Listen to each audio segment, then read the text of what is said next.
yang akan memiliki fungsi-fungsi yang berbeda dalam struktur tersebut.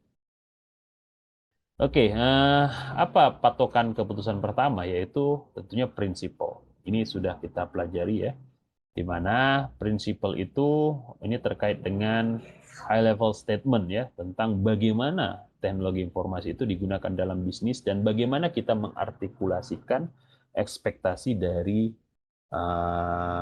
keinginan kita atau apa yang mau kita enabler atau apa yang mau kita support. Jadi peran dari IT itu jelas terlihat. Buat apa sih kita? Apakah mau melakukan proses otomatisasi dengan IT ini atau personalisasi atau mau integrasi, mau apa gitu. Kita mau gunakannya buat apa gitu. Dan prinsip ini akan terkait dengan benchmark pastinya ya. Bagaimana kita meleverage economic of scale gitu. Bagaimana juga kita memastikan integritas arsitektur tercapai dengan proses standarisasi, konsistensi infrastruktur yang fleksibel ya dengan menggunakan tools-tools yang common, kemudian juga operational efisiensi, terus pengukuran yang dilakukan supaya terciptanya improvisasi, dan dari sini pasti akan ada yang diprioritisasikan ya, teknologi mana yang lebih kita dahulukan ya, sehingga bisa mencapai apa yang kita tujukan baik secara jangka pendek ataupun secara jangka panjang. Kemudian ada juga terkait dengan arsitektur ya, di mana ini terkait dengan leadership ya, kepemimpinan dan juga struktur organisasi serta proses yang bisa menjamin bahwa organisasi tersebut dalam utilisasi teknologi informasinya itu bisa sustain dan bahkan extend ya strategi dan juga objektifnya. Nah, contoh seperti ini ya, ada beberapa model-model arsitektur dalam pemanfaatan cloud, di mana sifatnya bisa arbitrary, ya, bisa juga segmented, terpisah, arbitrary saling berkolaborasi, atau pemilihan choice, ataupun paralel saling digunakan, ataupun sifatnya portable. Kemudian setelah arsitektur, ada juga infrastructure. Ini menjadi ya decision ataupun faktor ya yang kita lakukan atau yang kita manfaatkan dalam pengambilan keputusan. Dan sama dengan decision-decision sebelumnya ya, maka ini juga dijadikan dalam proses kepemimpinan dan juga structure ataupun proses ya. Yang membedakan kalau kita ngomongin tentang definition adalah ya leadership dan organizational ini tentang infrastruktur gitu. Sementara yang lain tadi tentang prinsipal ataupun tentang arsitekturnya. Dan ketika kita ngomongin arsitektur, maka mau tidak mau kita merefer kepada ya software dan hardware ya serta resource dari jaringan dan juga layanan yang kita berikan dalam bentuk kapal. Jadi bisa dilihat di sini ya perbedaan antara seluruh IT decision itu hampir sama ya secara apa definisi, tapi yang membedakan adalah refernya ya, fokus areanya. Di mana dengan adanya IT infrastructure ini, maka sebuah company dapat menyediakan experience yang positif bagi customer ya, yang aksesnya itu tidak terhambat ya dan juga berjalan dengan baik, serta menawarkan solusi yang tepat dan proses pengoleksi data bisa dilakukan dengan real time sehingga diwujudkan decision yang quick serta juga produktivitas dapat ditingkatkan.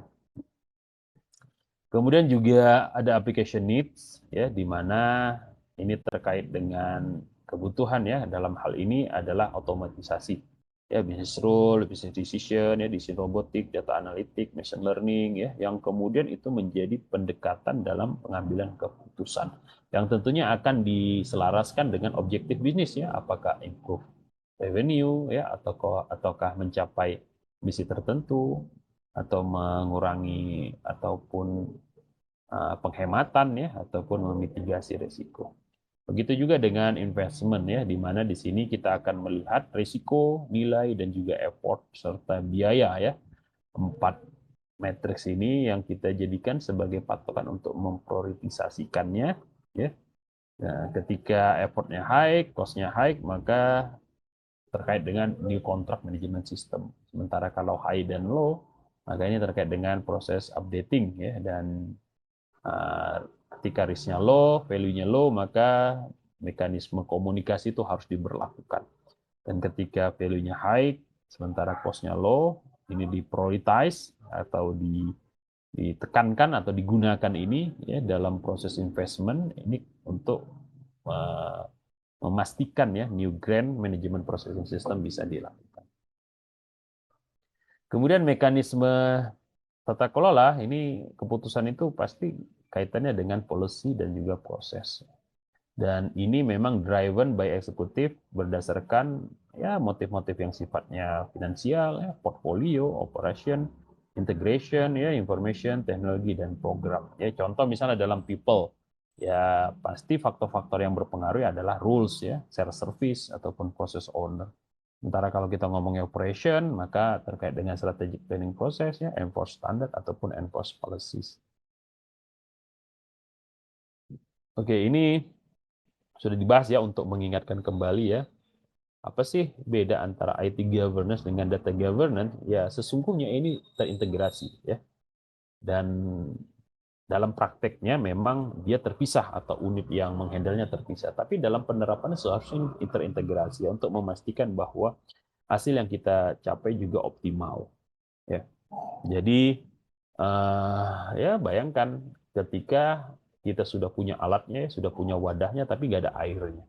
Maka wadah tersebut tidak bisa berfungsi sebagaimana seharusnya. Atau sama saja ketika kita punya air tapi tidak ada wadah, sehingga akhirnya air tersebut kualitasnya jadi buruk. Maka mau tidak mau ini harus diintegrasikan ya prosesnya, sehingga kita punya wadah dan punya air, sehingga kita dapat ya air yang bersih dan pembelian ataupun utilisasi dari wadah tersebut bisa optimal.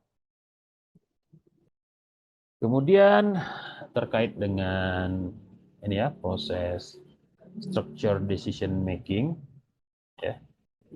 Ini ada global strategi ya, tapi prinsipnya ini memang dimulai dari kitaran ya. Mana pertama sekali kita harus clarify ya decision konteks, baru kita juga harus paham objektifnya, baru kemudian kriterianya, alternatifnya ya, konsekuensi, kemudian trade off dan juga implementasinya. Dan di sini bisa kita lihat ada top down dan juga bottom up ya. Yang paling atas pasti mau tidak mau adalah visi yang kemudian diturunkan jadi misi, yang kemudian diturunkan jadi objektif ya. Dan mau tidak mau ini akan terkait dengan bagaimana kita memiliki strategi marketing, financial marketing, human resource strategi, information strategi, material resource strategi, dan juga organizational development strategi. Jadi kemudian diturunkan ya, jadi rencana-rencana strategis kita atau master plan kita, itu kemudian kita turunkan ke masing-masing unit. Ini cross-cutting teknologi governance, ini sudah dibahas juga ya. Ini terkait dengan hal-hal yang harus kita pertimbangkan juga yang bisa saja mempengaruhi 5 primary consideration tadi ya. Ya, seperti ketika regulasinya itu tidak clear ya atau limited, ataupun ketika ada penyalahgunaan wewenang ya, ataupun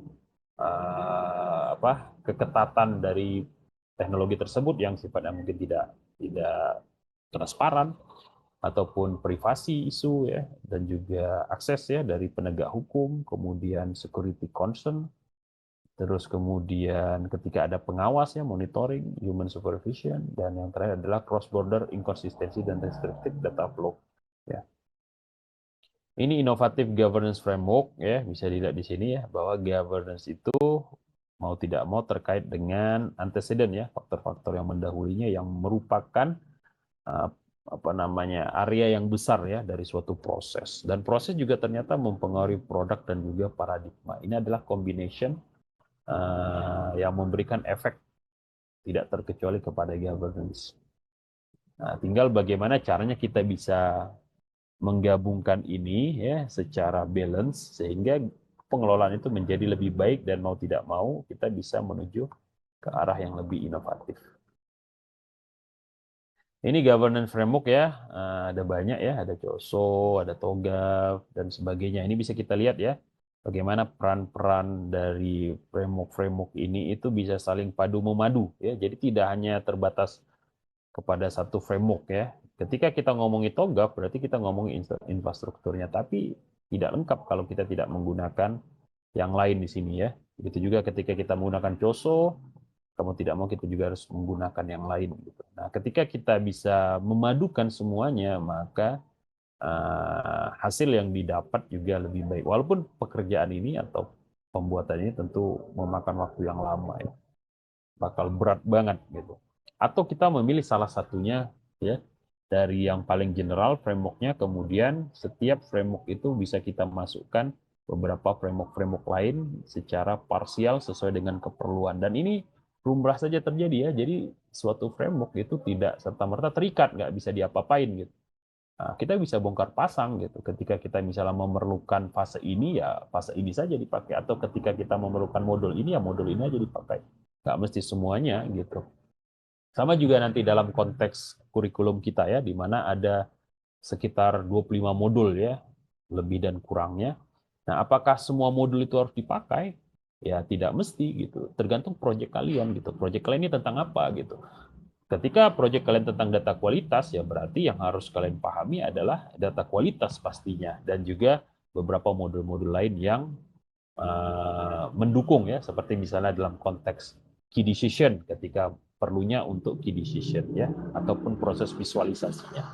Jadi 2 modul gitu ya, antara 2, 3 atau 4. Jadi tidak dalam ruang lingkup 25. Tapi kalian mau tidak mau harus mengetahui gitu, meskipun tidak secara spesifik tentang modul-modul yang lain. Dan bisa kita lihat bagaimana vastnya, bagaimana besarnya terkait dengan governance ini, pengelolaan ini, yang awalnya dimulai dari enterprise, kemudian breaking down jadi corporate dan juga bisnis, yang bisnis itu ketika kita turunkan, akhirnya terkonsolidasi atau menjadi lebih spesifik lagi terkait dengan IT ya, dan IT itu ketika turunkan lagi maka akan ada data governance ya, dan mau tidak mau ya ketika kita misalnya hanya ngomongi IT dan data ya pasti kita akan ngomongi bigger picture-nya juga ya, dalam hal ini enterprise dan juga bisnis.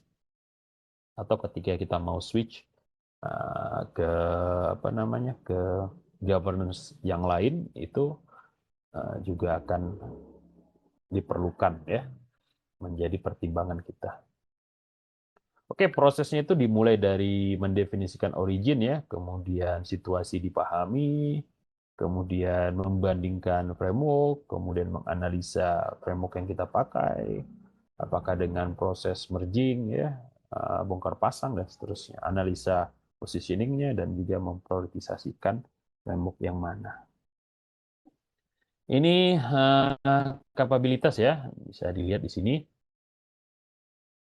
Ketika kita bandingkan kapabilitas dalam governance ya, CIO dan DIO, maka proses mekanismenya adalah dengan balance scorecard, dan relational mekanismenya adalah active participation. Ketika IT program manager, maka ketika success factor, partnership reward dan insentif, kemudian ketika IT relationship manager itu analisa skenario, di mana ada proses sharing ya, understanding dari bisnis IT objektif dan seterusnya. Begitu juga IT governance mechanism, ini bisa kita lihat ya, rujukannya ketika eksekutif atau senior manajemen committee, maka alignment prosesnya adalah tracking of IT project dan resource consume. Nah ini patokan kita. Tapi apakah boleh kita ubah sesuai? Boleh saja gitu. Nah tapi tentunya kita harus mendasarkan kepada banyak hal ya, seperti misalnya efektivitas atau tujuan perusahaan gitu. Dan dasar atau basis itu tetap ya menjadi hal yang sangat penting, walaupun mungkin dalam penerapannya bisa saja ada interpretasi yang berbeda.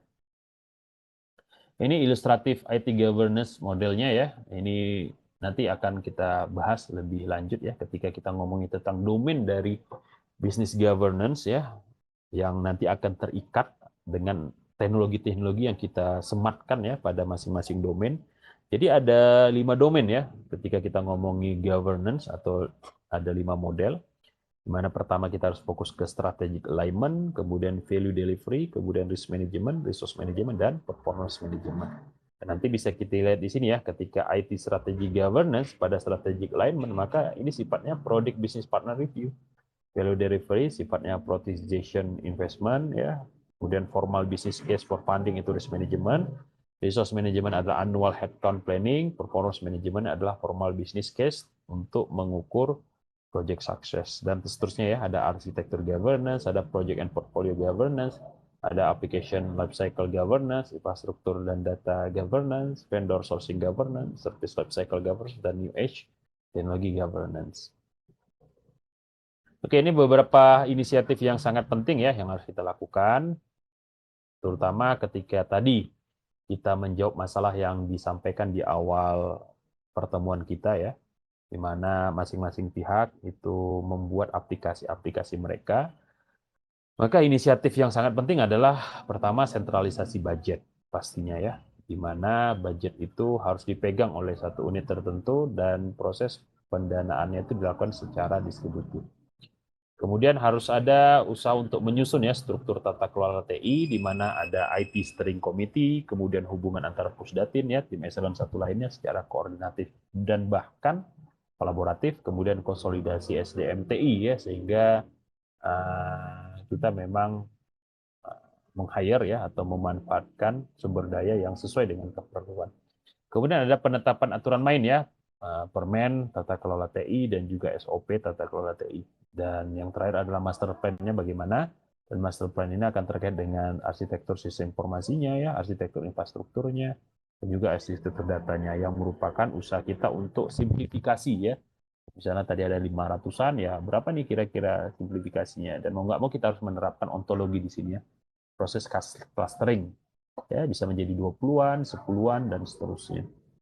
Sehingga jadi lebih mudah untuk menatanya dibandingkan kalau harus sampai 500-an. Kemudian konsolidasi data centernya ya, bisa menggunakan data center connection ya, atau